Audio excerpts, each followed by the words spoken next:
कोंडागांव जिला के चेमा गांव में पहली गांव लोगन मन अपन मत के उपयोग करी सावे। एकर पहली नक्सली मन के डर के सेती वहाँ मतदान नहीं कर पात रही से। देखा हमार खास रिपोर्ट।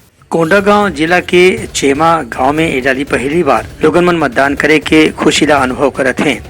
बता दें कि माओवाद प्रभावित ये गांव में नक्सली संगठन द्वारा पहले ही फरमान जारी कर दे जात रही से कि कोई भी व्यक्ति मतदान की प्रक्रिया में भाग नहीं रही। दूसर कती जौन यहाँ के मतदाता मन ला वोट डाले की इच्छा भी रहे, ओमन ला 10 से 15 किलोमीटर दूर पगडंडी के रास्ता तय करके दूर के मतदान केंद्र में जाके अपन वोट डाले के काम ला पूरा करना पड़त रही से। एक सेठी एक गाँव से बहुत कम मतदाता मन वोट डाल पात रही है।